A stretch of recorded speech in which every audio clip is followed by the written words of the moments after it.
네, 말씀 함께 보도록 하겠습니다. 오늘 우리에게 주신 하나님의 말씀은 마태복음 26장 36절부터 46절까지의 말씀입니다. 마태복음 26장 36절부터 46절, 신약 성경 53페이지쯤에 있습니다. 성경을 피시죠. 네, 수야 아직도 안 피고. 자, 말씀을 피세요. 안 갖고 오신 분들이 이상한 눈빛을 받는 분위기가 돼야 됩니다. 자, 안 갖고 온 분들에게 눈빛 한번 발사. 네, 감사합니다. 자, 우리 다 찾으셨으면 한 절씩 교독하시도록 하겠습니다. 이에 예수께서 제자들과 함께 겟셋마네라 하는 곳에 이르러 제자들에게 이르시되 내가 저기 가서 기도할 동안에 너희는 여기 앉아 있으라 하시고,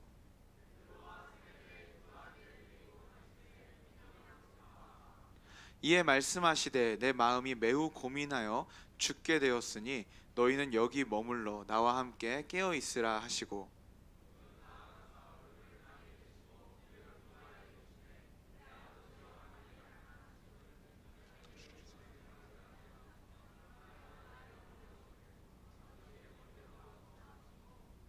제자들에게 오사 그 자는 것을 보시고 베드로에게 말씀하시되 너희가 나와 함께 한 시간도 이렇게 깨어 있을 수 없더냐.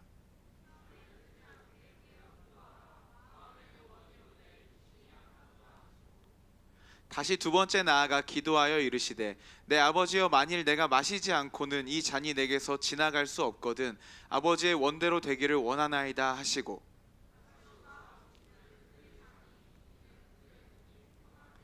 또 그들을 두시고 나아가 세 번째 같은 말씀으로 기도하신 후에,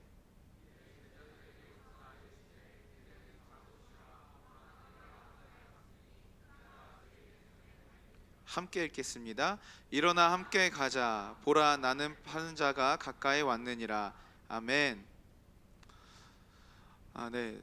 제가 광고를 한 가지 드리겠습니다. 제가 여기 왼손 네 번째 손가락 인대가 끊어져서 수술을 받아서 6주 동안 기부스를 해야 되거든요. 근데 제가 관종이어서 광고를 하는 게 아니고요. 매주 물어봐요. 왜 다쳤냐고. 매주 한 사람씩 물어봅니다. 그럼 저는 한 2분 정도 되는 스토리를 매주 얘기를 해야 돼가지고 이제 더 이상 견딜 수 없어서 광고를 하겠습니다. 명절 때 어머니가 저한테 연근을 갈라고 하시더라고요. 전부 처먹게. 그래가지고 연근을 가는데 그 양파 채 써는 것처럼 이렇게 쫙쫙 미는 거 있잖아요. 하는데 걔가 날이 무딘 거예요. 그래가지고 어머니가 이렇게 하시니까 이제 막 연근이 부서지는 거죠. 약하게 하니까. 그래갖고 세영아 네가 힘 좀 써라. 그래가지고 네 알겠습니다 어머니. 해갖고 온 힘 다해 연근을 짓누르면서 빡빡 갈았어요. 그랬더니 진짜 마치 쇠칼에 간 것처럼 쫙쫙쫙 잘 나오더라고요. 그래서 어머니가 칭찬해 주셔가지고 또 와 역시 우리 세영이 잘하네 칭찬해 주셔갖고 기분이 좋아가지고 으아 으아 하다가 갑자기 너무 힘을 준 나머지 연근이 두 동강이 나면서 연근이 들어가야 할 곳에 제 손가락이 들어갔습니다. 그래서 딱 봤는데 뼈가 보이더라고요. 그래가지고 안 되겠다 그랬는데 손가락이 이렇게 굽어져 있는 거예요. 보니까 아래쪽 인대는 계속 당기고 있는데 위쪽 인대가 끊어져서 못 당겨주니까 계속 이렇게 굽어져 있더라고요. 그래가지고 안 되겠다 그래갖고 어머니한테는 어머니 저 병원 좀 갔다 올게 하고 응급실로 바로 갔습니다. 연근에는 피가 뚝뚝 떨어졌는데 저녁 밥상에 보니까 연근전이 올라왔더라고요. 그것도 씻어 먹는 우리 집입니다. 네. 응급실에 갔습니다. 응급실에 갔더니 명절에 병원들이 다 안 하니까 온갖 환자들이 다 왔더라고요. 근데 저는 손가락 다쳐갖고 이러고 있는데 제가 그 통증을 견디는 능력이 되게 좋거든요. 그래가지고 그냥 얌전히 이렇게 있으니까 아무도 저를 봐주지 않는 거예요. 아무도 저를 봐주지 않는 거예요. 그래서 붕대를 풀었습니다. 그래서 손가락 이렇게 휘고 이렇게 막 계속 이러고 있었어요. 이렇게. 그랬더니 이제 그제서 와서 저한테 봐주더라고. 왜 그러세요? 인대가 끊어진 것 같아요. 봐주세요.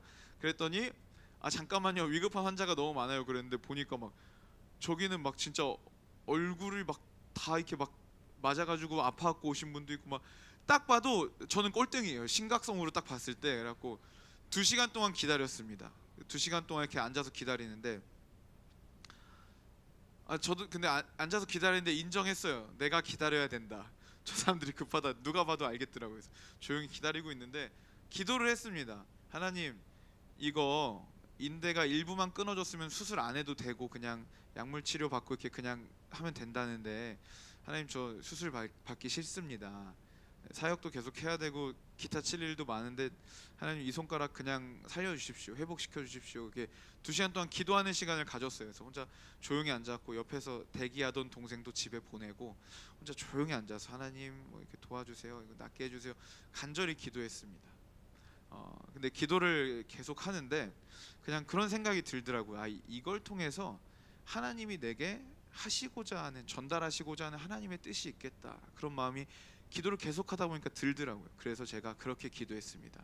하나님, 만일 이것을 통해서 하실 말씀이 있거든, 제가 해도 수술을 해야 된다고 하더라도 그냥 감사한 마음으로, 기쁜 마음으로 수술을 받겠습니다 라고 기도를 올려드리는 순간 갑자기 의사 선생님이 오셔서 보재요.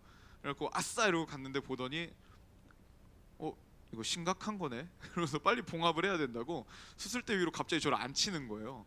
그래가지고 와 진짜 막 거기서 갑자기 막 옷을 다 벗으래요. 사방이 다 열려 있는데. 그래가지고 저 옷은 벗고 오면 안 될까요? 그래서 옷 갈아입고 바로 이제 수술을 2시간 동안 받고, 그래서 이런 모습으로 등장을 했습니다. 간절히 기도했어요. 진짜 하나님, 제가 이걸 다치면 사역에 여러모로 지장이 있습니다. 다다음 주에 정선으로 국내 단기 선교도 가야 되는데 하나님 제발 좀 이것 좀 수술 안 하고 그냥 지나가게 해주세요.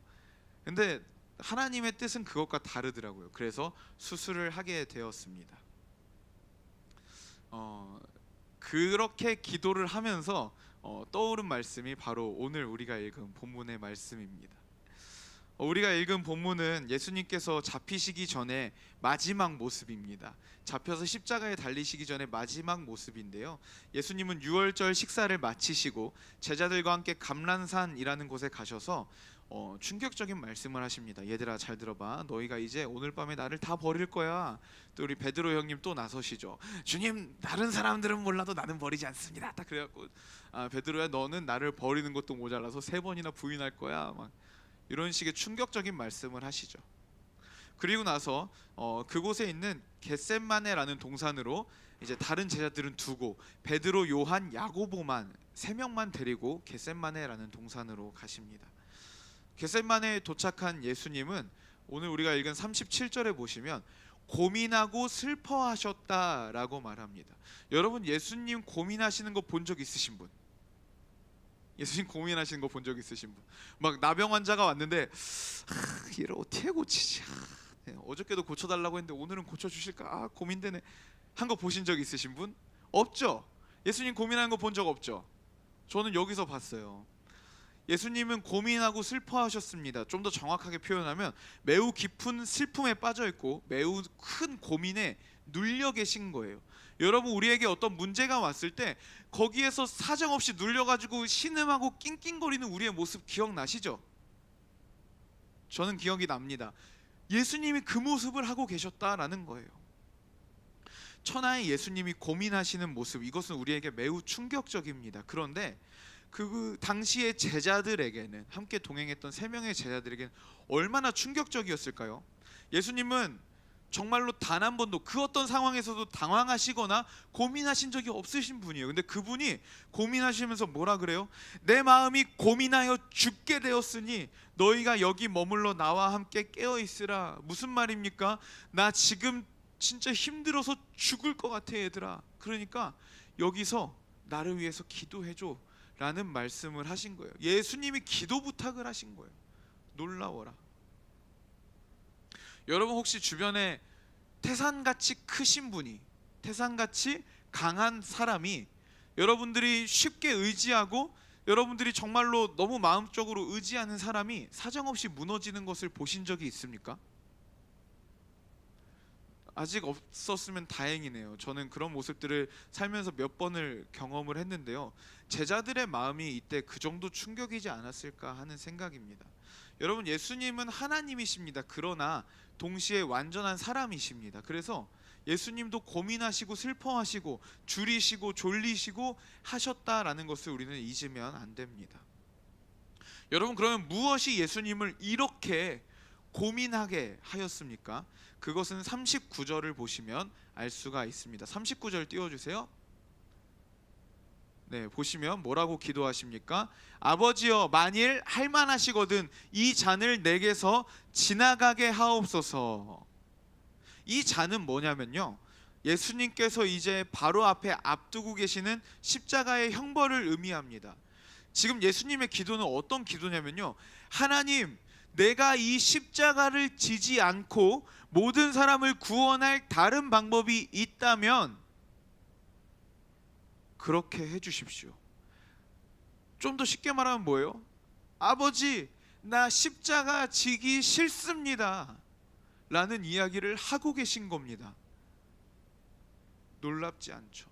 너무너무 놀랍죠? 예수님이 우리를 위해 십자가 지셨다, 우리는 그걸 외우고 있는데 지금 예수님 뭐라고 기도하세요? 아버지, 가능하면 이 십자가 안 지고 싶습니다. 그만큼 예수님에게도 십자가는 고통과 괴로움이었다라는 겁니다. 예수님은 정말 십자가를 위해서 이 땅 가운데 오셨어요. 처음에 오셔서 사역을 시작하실 때 사단이 계속 유혹합니다. 광야에서 40일 금식하시고 줄이실 때 십자가 지지 않고 온 세상을 얻을 수 있는 방법에 대해서 제안합니다. 그때 예수님 정말 손쉽게 말씀으로 틱 쳐내버립니다. 그리고 예수님은 사역하시는 내내 제자들에게 틈틈이 내가 십자가를 지러 왔다, 내가 죽을 것이다 라는 얘기를 하셨고, 예수님의 사역의 포인트는 계속해서 십자가로 가 있었어요. 예수님은 이 땅에 나신 이후로부터 십자가를 지실 것에 대해서 단 한 번도 자신의 그 미션, 사명을 잊으신 적이 없는 분입니다. 그런데 그분이 십자가를 바로 앞에 두고 이제 와서 십자가를 지지 않을 수 있는 방법이 있으면 좋겠습니다 라는 기도를 하고 있는 겁니다.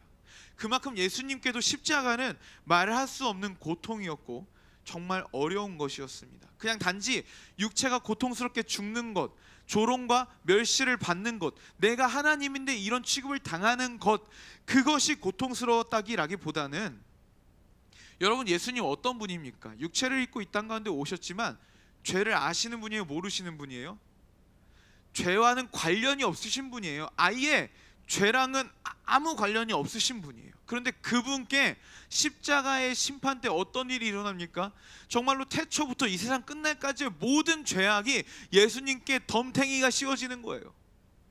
그리고 덤탱이와 함께 뭐가 씌워집니까? 심판이 임하는 겁니다. 여러분, 이것을 죄 중에 태어나 죄를 먹고 마시는 여러분과 제가 이 감정을 어떻게 이해를 할 수가 있겠습니까? 이 고통은 말도 못하는 고통입니다. 그런데 정말로 예수님을 고통스럽게 하였던 것은요, 바로 영원 전부터 늘 사랑으로 함께 하셨던 하나님께서 그 얼굴을 돌리시는 일이었습니다. 하나님은 그 아들을 외면하시고 버리십니다. 사실 예수님이 어쩌면 가장 두려워하고 이 세상에서 가장 피하고 싶으셨던 일은 이 일일 것입니다. 매 맞는 것, 모욕당하는 것, 고통당하는 것, 이것도 고통스럽지만 그 어떤 고통에도 예수님은 입을 열지 않으세요. 그냥 묵묵히 그 고통을 당해내십니다. 그런데 예수님께서 견디지 못하고 함성을 지르신 일이 있어요. 언제예요? 엘리 엘리 라마 사박다니, 무슨 뜻입니까? 나의 하나님, 나의 하나님, 어찌하여 나를 버리시나이까? 하나님이 그 얼굴을 가리시고 돌리셨을 때 예수님은 그건 도저히 견디지 못하시고 그 입을 여시고 절규를 하신 거예요. 이만큼 하나님으로부터 버림받고 외면당하는 고통은 예수님께도 견딜 수 없는 고통이었다라는 거예요. 3일 뒤에 살아날 거 아셨을까요? 몰랐을까요? 아셨겠죠. 예수님인데. 그런데 3일 뒤에 보자 얘들아 하고 그냥 빠이빠이 하고 갈 수 있는 그 정도 무게가 아니었다라는 거예요. 예수님께서 이 땅 가운데 오셔서 온전히 하나님의 말씀에 순종하셨는데 정말로 유일하게 혹시 만약에 순종할 수 없는 일이 하나가 있었다면 그것은 바로 십자가였다는 겁니다. 다행히 예수님의 기도는 거기서 끝나지 않습니다. 그러나 나의 뜻대로 마시고 아버지의 뜻대로 해주시옵소서. 오늘 본문은 이 기도를 3번에 걸쳐서 나누고 있습니다. 먼저 기도하십니다. 이 잔을 내게서 치워 주실 수 있으면 지나가게 해 주십시오. 그러나 내 뜻대로 마시고 아버지의 뜻대로 해 주십시오. 한참을 기도하다가 세 명의 제자들에게 오십니다. 자고 있는 제자들에게 너희는 한시도 나와 깨어서 기도할 수 없느냐라고 책망하시면서 유명한 말씀을 하시죠. 뭐죠? 마음은 원이지만 육신이 약하도다, 그런 말씀을 하십니다. 그리고 또 가서 두 번째도 비슷하게 기도하십니다. 만일 마시지 않고는 이 잔이 지나갈 수 없다면 아버지의 뜻대로 되게 해주십시오 라고 기도하십니다. 그리고 또 두 번째 기도를 한바탕 하시고 돌아오셔서 제자들을 보는데 또 잡니다. 그들을 두고 또 세 번째 기도를 하시고 돌아오셔서는 이제 46절에 뭐라 그러세요? 일어나서 함께 가자. 나를 파려는 자가 가까이 왔다. 그리고 나서 그 이후에 보면요, 직후에 47절에 보시면 가룟 유다와 함께 예수님을 잡으러 온 큰 무리들이 무기를 들고 예수님을 마중 나오는 장면이 이어집니다. 예수님께서 겟세마네 동산에서 몇 시간을 기도하셨는지는 알 수 없지만 상당히 오랜 시간 동안 기도하셨다라는 것은 분명하겠죠. 당시에 늦은 밤부터 새벽의 날씨는요, 영하로 내려갈 때가 많을 정도로 추운 날씨였습니다. 그런데 여러분, 누가복음에 의하면 예수님은 땀방울이 마치 핏방울처럼 떨어질 만큼 기도하셨다라고 합니다. 여러분, 한겨울에, 지금처럼 롱패딩이 있는 것도 아닌 그 겨울에 밖에 나가서 기도를 하는데 땀이 떨어집니다. 땀이 떨어지는데 그냥 한 방울 띡 떨어지는 게 아니라 마치 칼에 베이면 피가 뚝뚝뚝뚝뚝뚝뚝뚝 하고 떨어지듯이 예수님의 땀이 그렇게 흘러내렸다는 거예요. 여러분, 그 추운 날씨에 예수님이 어떻게 기도를 하셨으면 그렇게 땀이 흘러내렸을까요? 얼마나 절규하셨으면, 얼마나 간절히 부르짖었고, 얼마나 그 고통에 눌리셔서 기도를 하셨으면 예수님은 땀방울이 그렇게 흘러내렸을까요? 그리고 하늘에서 천사가 내려와서 예수님의 기도를 돕습니다. 예수님은 정말로 혼신의 힘을 다해서 온전히 기도에 집중하셨습니다. 근데 여러분, 오늘 기도를 보니까요, 그 내용을 보니까 여러분, 이 기도가 여러분이 보시기에는 혹시 어떠세요? 하나님의 뜻을 바꿔달라는 기도입니까? 아닙니까? 하나님의 뜻을 바꿔달라는 기도인가요? 아니죠. 전반부만 보면 그럴 수 있어요. 기도는 우리의 마음을 솔직히 토로하는 것입니다. 그래서 하나님, 이것이 나에게 너무나 고통입니다. 되도록이면 앉을 수 있으면 앉고 싶습니다, 얘기하셨습니다. 그러나 예수님의 기도는 뭘로 끝나요? 나의 뜻대로 마시고 아버지의 뜻대로 해주시옵소서. 즉, 예수님의 기도의 목적은 뭐였냐면 하나님의 뜻을 바꾸기 위함이 아니라 하나님의 뜻에 내가 순종할 수 있기 위해서 예수님은 그토록 혼신의 힘을 다해서 기도하셨다라는 겁니다. 즉, 예수님의 기도의 목적은 뭐예요? 순종하기 위해서 그토록 기도하셨다라는 겁니다. 오해가 있을까봐 조금 더 설명을 해드리면요, 그렇다면 지난주에 우리가 어떤 기도의 사람을 함께 살펴보았죠? 히스기야. 그럼 히스기야는 잘못된 기도를 한 거네요, 그쵸? 너 죽을 거야 했는데, 그러면은 하나님, 내가 내 죽음을 온전히 받아들일 수 있게 해주세요 기도해야 되는데, 히스기야는 어떻게 기도해요? 벽을 보고 살려도 그러잖아요. 엄청나게 간절하게, 그쵸? 그 히스기야는 잘못된 기도를 한 겁니까? 아니죠. 여러분, 우리가 흔히 하나님의 뜻이라고 하면요, 자, 집중, 이거 잘 들어. 여러분들의 평생에 굉장히 도움이 될 이야기예요. 하나님의 뜻을 신학교에서는 어떻게 나누냐면요, 교훈적 의지와 작정적 의지, 이렇게 두 가지로 나눠요. 교훈적 의지, 작정적 의지. 이 말을 듣는 순간 고개를 내리시는 분들이 있는데 쉽게 설명해 줄게요. 자, 교훈적 의지는 뭐냐면요, 이미 기록되고 너무나 명확한 하나님의 뜻입니다. 예를 들어 십계명, 그리고 성경에 기록된 모든 하나님의 말씀, 너무 명확하게 정해져 버린 하나님의 뜻이죠, 그렇죠? 그리고 또 두 번째 하나님의 뜻이 있는데 작정적 의지입니다. 그것은요, 하나님께서 실제로 이 땅 가운데 이루어내시는 일이에요. 이 뜻은 우리가 절대로 미리 알 수가 없습니다. 그 일이 이미 지나고 난 뒤에야 딱 보고, 아, 이게 하나님의 뜻이었구나 라고 알 수 있는 게 바로 작정적 의지입니다. 하나님의 교훈적 의지, 하나님의 명확한 뜻. 여러분, 이 말씀 앞에 우리가 마주했을 때는 우리는 어떻게 기도해야 될까요? 1번, 우리의 강구를 강구한다. 2번 순종할 수 있게 기도한다. 1번 2번 2번. 아 진짜 똑똑해. 최고야. 아 정말. 여러분 성경에 살인하지 말라라고 나와 있죠. 아 살인 너무 심하다. 도둑질하지 말라고 나와 있죠. 자 그런데 내 친구가 아이폰 XS인가? XR을 샀어요. 너무 갖고 싶어. 막 저거 가질 수 있으면 난 진짜 모든 걸 다 팔아 넘길 수 있어. 자 그래서 하나님께 기도합니다. 하나님 내가 이 도둑질을 할까요 말까요? 하나님 뜻을 알려주소서. 이 기도 된다 안 된다?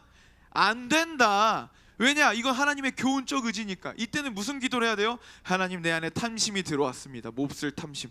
하나님 도둑질하지 말라는 하나님의 뜻에 순종할 수 있도록 나를 붙들어 주세요. 순종의 기도가 올려져야 되는 거예요. 그쵸? 근데 여러분 대학 입시를 넣습니다. 여러분들이 뭐 부산대를 딱 넣었어요. 부산대 넣었어요. 가고 싶죠? 가고 싶을 거예요. 아 부산대는 눈에 안중에도 없지.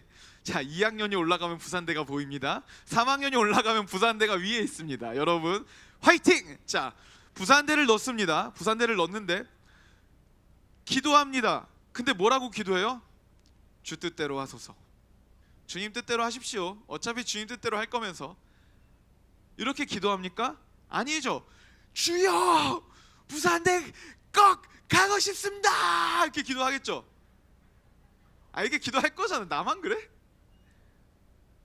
여러분 어쨌든 하나님의 뜻대로 되는 건 맞는데요. 오해하지 말아야 될 것은 뭐냐면 하나님께서 그 뜻을 이루시기 위해서 여러분들에게 기도하게 하십니다.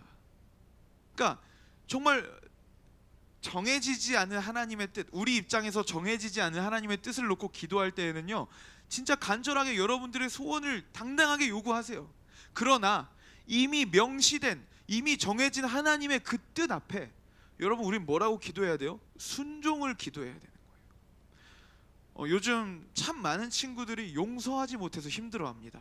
용서하지 못해서 그놈, 그 여자아이, 뭐 그 사람 용서하지 못해서 너무 힘들어합니다.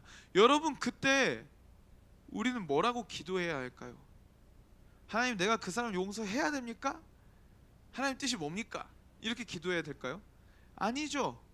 아니면 뭐라고 기도해요? 하나님 난 정말 용서하기 싫습니다. 이렇게 기도할 거예요? 아니죠. 그때는 어떻게 기도하라고요? 예수님처럼 순종을 위한 기도. 하나님 정말 용서 죽어도 못하겠습니다. 그런데 나의 뜻이 아니라 하나님의 뜻이 내 삶에 우리 관계 안에 이루어지게 하여 주시옵소서. 용서할 수 있는 마음을 주시옵소서. 그게 우리의 기도가 돼야 맞다라는 겁니다. 자, 하나님의 뜻에 두 가지가 있는데 교훈적 의지와 작정적 의지가 있습니다. 교훈적 의지는 이미 명시된 성경에 기록된 하나님의 뜻입니다. 자, 여기서 예수님의 기도, 예수님이 십자가를 지시는 것은 이미 예수님이 저기 위에서 얘기 다 끝내고 내려오신 거예요. 그쵸? 이거는 교훈적 의지예요? 작정적 의지예요? 교훈적 의지죠. 그러니까 예수님은 순종을 위한 기도를 그토록 열심히 하신 겁니다. 예수님은 그렇게 눈물겹게 그리고 치열하게 기도하셔서 우리를 위해서 십자가를 지시는 일에 순종할 수 있는 힘과 능력을 얻으셨습니다. 순종할 때까지 죽도록 기도하셨습니다. 그런데 오늘 본문에 예수님 말고 3명 더 나오죠. 그렇죠? 여러분 그 3명이 초대교회의 기둥 같은 인물들입니다. 그런데 여러분 여기서 마태가 성경을 기록할 때 베드로가 잤다라는 말을 기록하는 게 편했을까요? 안 편했을까요? 안 편했죠. 제가 만약에 글을 쓰는데 신기현 목사님 흉을 보는 글을 쓴다. 편할까요? 안 편할까요? 안 편하죠. 왜냐하면 그런 마음이 제 안에 없으니까. 저 이상한 잡음이 들리는데 못 들은 걸로 하겠습니다. 네. 아무튼 여러분 이 말씀을 기록할 때 베드로와 요한과 야고보가 잤다 3번이나 와서 깨웠는데 잤다라는 말을 기록하는 건 쉬운 게 아니에요. 그런데 성령께서 그것을 기록하게 하셨습니다. 그 이유가 뭐예요?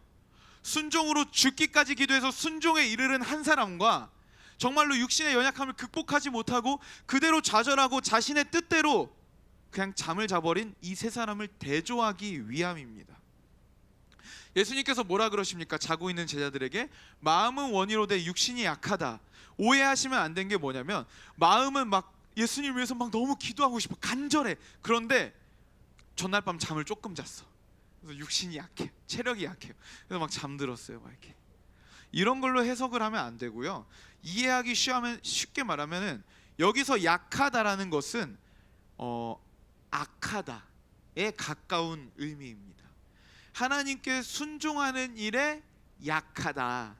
그만큼 죄의 본능에 쉽게 무너지는 약함이다라는 의미입니다.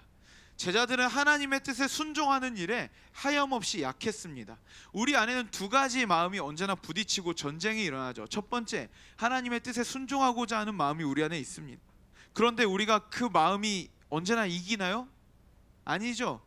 우리 마음 가운데 우리의 육체의 본능대로, 육체의 본능 하니까 먹고 마시고 이것만 생각하는데, 여기서 말하는 육체의 본능은 뭐냐면 거듭나기 이전에 인간의 기본적인 감정과 욕구를 모두 통칭하는 말이에요.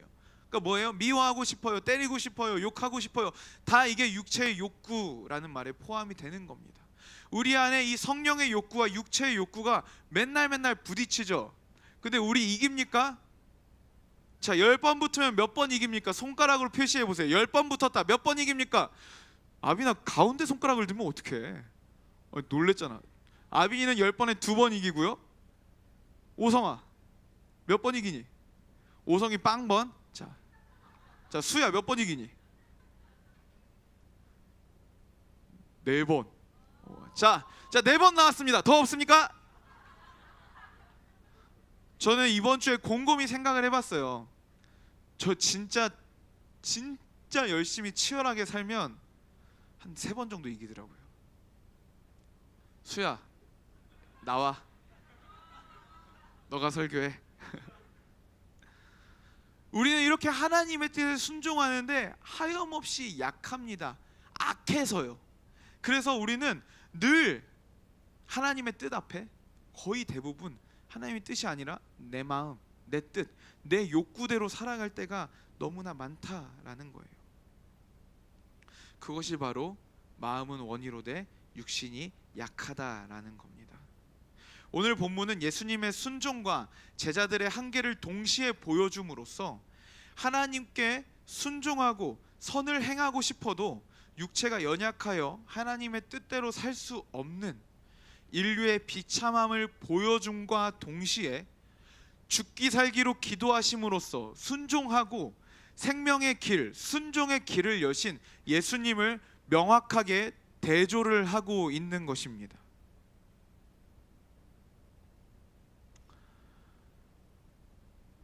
여러분, 그러면 이제 그 뒤를 따라가는 우리는 어떻게 살아야겠습니까? 로마서 5장 19절 띄워주십시오. 로마서 5장 19절 함께 읽겠습니다. 시작. 한 사람이 순종하지 아니함으로 많은 사람이 죄인이 된 것 같이 한 사람이 순종하심으로 많은 사람이 의인이 되리라. 네. 앞에 한 사람은 아담입니다. 뒤에 한 사람은 누구겠어요? 예수님. 아담은 하나님의 명령에 순종하지 않았습니다. 그래서 모든 사람이 죄인이 됐습니다. 그래서 로마서가 말하는 두 번째 아담, 새로운 인류의 대표가 이 땅 가운데 오셨어요. 그분도 똑같이 순종을 하냐 마냐의 시험대 앞에 쓰셨습니다. 근데 그분은 어떻게 하셨어요? 그 시험 앞에서 죽도록 기도하셨습니다. 죽도록 기도하셔서 예수님께서는 순종의 열매를 얻어내고야 마신 거예요. 그래서 어떻게 됩니까? 예수님 이후로 예수 그리스도를 믿는 모든 사람들은 죄인이에요, 의인이에요? 의인이 되었다라는 말씀이 방금 읽은 말씀입니다.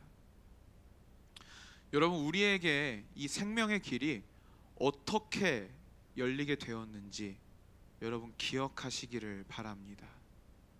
우리가 이 생명의 길, 우리가 이 생명을 얻는 이 길이 그냥 쉽게 얻어진 것이 아니라는 걸 기억해야 됩니다. 어떻게 얻어내셨습니까? 예수 그리스도께서 죽기까지 정말로 생명을 걸고 기도하셔서 순종의 걸음, 그 어렵고 무거운 걸음을 내디뎌 주셨기 때문에 우리에게 허락된 생명이요, 우리에게 허락된 정말로 하나님의 큰 은혜임을 언제나 기억해야 됩니다. 여러분, 그러면 우리 이제 어떻게 살아야 될까요? 제자들처럼 육체의 욕구에 져서 날마다 육체의 열매를 맺으며 살아야 될까요? 아니면 예수 그리스도께서 그렇게 하셨던 것처럼 우리도 동일하게 순종할 수 있을 때까지 하나님 앞에 엎드려 기도함으로써 정말로 순종의 열매를 맺어야 되겠습니까? 우리는 어떤 삶을 살아야 할까요? 순종은 쉽지 않습니다. 그러나 적어도 성도라면, 예수님의 십자가의 순종으로 생명을 얻은 자라면 순종할 수 있을 때까지 하나님 앞에 엎드려서 낑낑거리고 하나님 순종할 힘과 능력을 주십시오 라고 빌고 또 빌어야 하는데, 여러분 우리의 모습은 어떻습니까? 너무나 쉽게 그리고 너무나 습관적으로 불순종의 걸음을 내딛지 않습니까? 왜 그렇게 능력이 없고 왜 그렇게 약한지 아십니까? 그 원인은 기도하지 않기 때문에 그래요. 기도하지 않기 때문에. 기도할 때 순종의 능력이 생기는 줄 믿습니다. 기도할 때 하나님께서 순종할 수 있는 힘과 능력과 여건들을 우리 가운데 부어주시는 줄 여러분 믿으시기를 바랍니다. 제가 참 좋아하는 스승님의 명언이 있는데요. 띄워주세요. 마지막 PPT 띄워주세요. 자, 우리 이거 함께 큰 소리로 읽어보면 좋겠습니다. 시작.